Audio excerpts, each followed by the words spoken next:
Steve, how's that? Obviously, the last time we saw you preparing for your first UFC title shot, I guess, how has life been since then? You don't have to do as much media for this fight week, I'm sure, even though you are the co-main event. But I guess, how's life been and what lessons have you taken away? Not just from the fight, but just that whole build-up and experience towards that. Honestly, life has been exactly the same. Again, I don't know,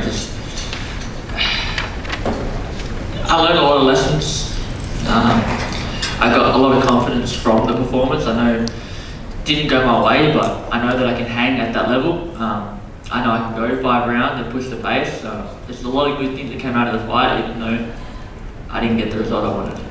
And it didn't seem like you took a whole lot of damage in that fight. So I guess how soon after the fight did you hop back into training? Because you see some of these guys, they lose their title fight, it's not a one-sided loss. They get that itch almost immediately. Yeah, so it was probably a good thing that we had a holiday around Argentina and that sort of thing planned, so I had to take time off, but yeah, as soon as I was back, so I think it was 2 weeks I was over there, and as soon as I was back, I was back in the gym getting ready for whatever the future held at the time. And of course, once they announced this card, it seems like you were the name everyone assumed would be on this card. So did the UFC tell you, even how far ahead of time did they tell you, we're coming to Perth and you're going to be on this card regardless? Well, I knew they were coming to Perth, and I don't remember how long before the fight they gave me Kai's name, but I wanted to be on it. They obviously were happy to have me on it, have a Perth boy represent on the card, so as long as I wasn't injured, I was taking the fight, whoever they gave me, so I think, yeah, they just threw a name and they knew I was going to say yes. And what do you make of Kai as an opponent? He's a guy from this part of the world that's kind of the veteran of this division, so I'm sure you watched him before you got to the UFC, and so what are you expecting from him on Sunday morning? Yeah, he's a very good fighter. He's super explosive, very good takedown defense. He hits really hard, so I definitely have to mind my P's and Q's, but I just think I'm better at the end of the day, and we're going to find out on Sunday morning. Have you, the approach to this as compared to Pantoja, because like you said, Kai has, he hits hard and not everyone has knockout power in this division. Have you had to approach Kai differently than you did for Pantoja in a 5-round fight?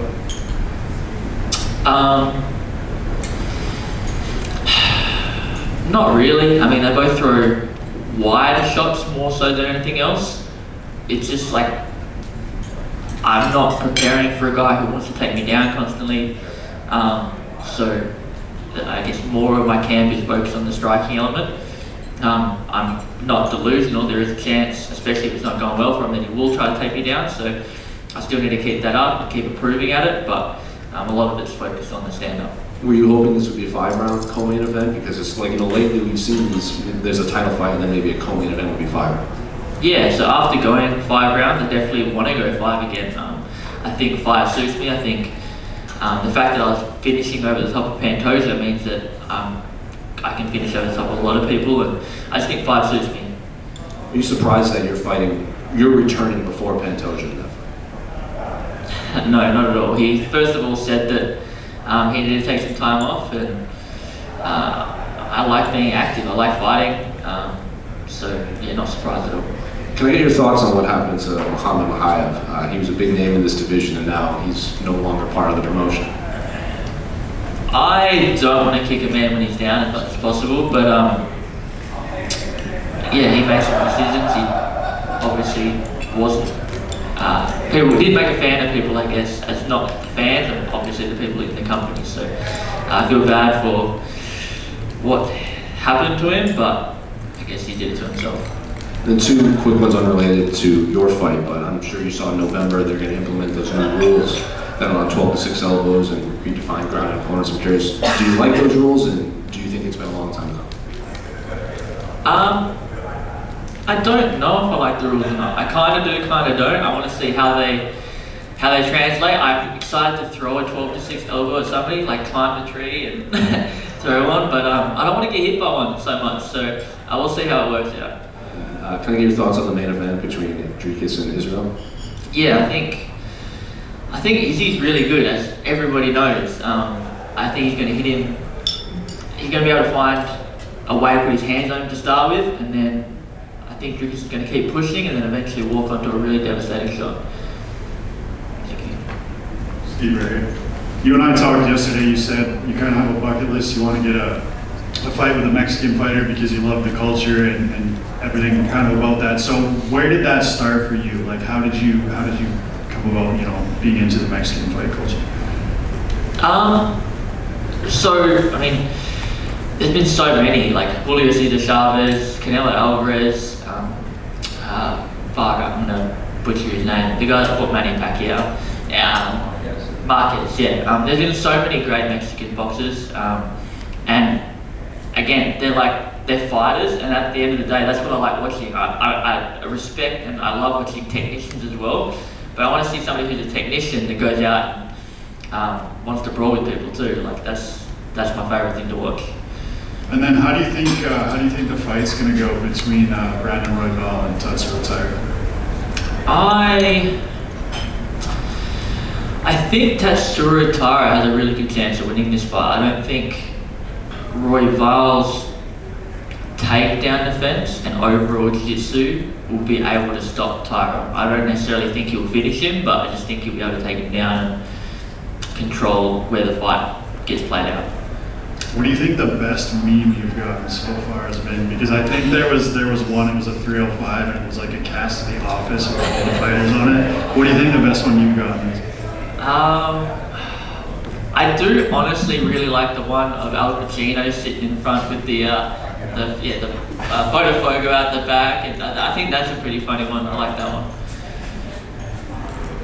Steve, you go back to last year, UFC 284. You're actually fighting at Eternal MMA the night before, knowing that you probably should have been on that UFC card. Fast forward to now, you're fighting in the co-main event in front of the Perth home crowd. Is something you've always wanted. How's that build up been for you? Yeah, it's sort of weird how quickly you get used to you're fighting away. Like this whole week sort of felt kind of foreign. I'm in my own house. I'm doing all the things I normally do when I'm training, but I'm fighting this week, so it's kind of odd that was normal just over a year ago and now it's foreign. But yeah, I'm very excited. Got all my family, friends and people that have supported me coming along to the fight, and I can't wait to put on a great performance for them. As MMA fans, we always knew who you were. We always knew that you were destined to be where you are now. But how has your life changed? Obviously, being in the limelight. We saw you with the local AFL team with West Coast Eagles getting presented a jumper. I mean, you're still the same person, but how's everything else changed for you in a short amount of time? So mostly things haven't changed, but yeah, every now and then I get to do something really cool like that. I get to meet the Eagles, I got to meet the Wallabies the other day. I get to have these experiences not everybody gets to have and kids dream about. But every other time of the day is the same boring life I had before. I go to training in the morning, I'm there basically all day, and then I go home and go to bed. So yeah. And we had Jack Della Maddalena last year, obviously Perth fighter. You're obviously the second, but again, you've got the co-main event, so obviously the top billing. So that must be obviously huge, exciting for you. But the amount of fighters from Perth coming out and doing well, and obviously we've got 3 guys from Perth fighting on the Dana White Contender Series coming up. I mean, it's huge for MMA in Perth, isn't it? Yeah, it's massive. I mean, for a long time, growing up myself, I got told I need to go to the US if I want to be any good. I got to go to this place and that place, and you can't do it from here. It's not big enough. So the fact that you've had Jack Della, you've had me doing what we're doing, and now you have the younger guys, Drillich, Cody, Quillen coming up from Perth as well. It just shows anybody that doesn't matter where you're from, you can make it happen if you really want it to happen. And speaking of history, again, aside from probably staying in combat sports, we've got another young Perth fighter, Alex Winwood, fighting for a world title in only his 5th professional fight on September 7. I saw you caught up with him during the week of the Welcome to Country. What do you think of Alex Winwood and a message for him as he tries to break Jeff Fennick's record of becoming the fastest Australian world title? Yeah, obviously he's a great talent. I've been at I think I've only been to one of his fights live once, and he's very technically good, which you have to be if you want to be fighting for a world title, right? So yeah, he's a very good fighter, and I think he can do it. I think he's a great fighter, and I wish him the best of luck. All the best to you as well, Steve. Astro Boy. Any more guys? Steve, just down here. A big thing that you've spoken about in the past is opponents' toughness and being a tough individual. Where do you rate Kai Kara-France's toughness? Yeah, he's very tough. Trying to remember the fight he fought. Doesn't matter who he fought. Anyway, but he's he was getting choked and he couldn't get the guy off his back. But even though he's deep in the choke, he was fighting the whole time. He didn't give up. He's a tough guy. I'm just hoping he's on a tough lane. Your last fight before you joined the UFC was here in the hometown, but now obviously a much bigger stage. Is family coming out to see you? Yeah. How is that for you? You're fighting, I suppose technically not the biggest fight of the career, but still a very big fight at home. How is that to have the family around? Yeah, it's good. It's very good. I've been very lucky though in the fact that my family's travelled to Brazil and Vegas or New York, all that sort of stuff. They've always sort of been around, so I'm very blessed that way. And it just, I get that same thing. Just they don't have to travel now. I feel like Perth really embraces its sporting heroes and legends. I was at the Perth Museum the other day. There's a lot of Perth sports memorabilia. Do you think we could get something of you in there? I think I need to do a lot more in the sport before that's even a twinkle in my eye. So that would be awesome, but I've got a lot more to do. Thank you. One more from right here. Just purely out of curiosity, because I assume I'm the only Mexican here. There's a debate between Canelo and Chavez Sr. as the best Mexican boxer. I'm curious where you stand on that. Chavez Senior for sure. Steve, Canelo is amazing though. I'm not taking away, but Chavez was What do you amazing. make? People are saying he's ducking opponents now, because he doesn't want to fight Crawford, doesn't want to fight Benavidez. I doubt that's true. He's gone up and fought way above his own weight against the toughest guys in the world. So I can't imagine he's ducking anybody. But they said the same thing about Floyd.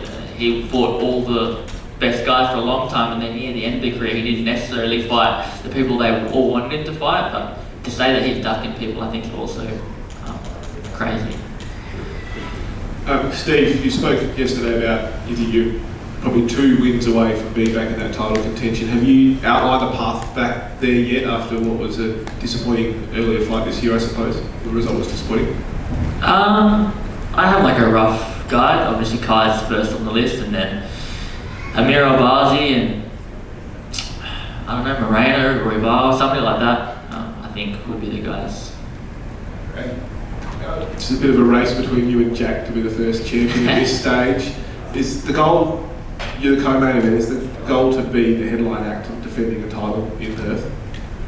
Yeah, of course. That's whether it's being the main event or not, my goal is to be on Perth as a title holder. I got an opportunity to obviously fight for a title, and if I had won that and came here, I would have been the co-main event still. Just I would have had a title, and that would have been very exciting.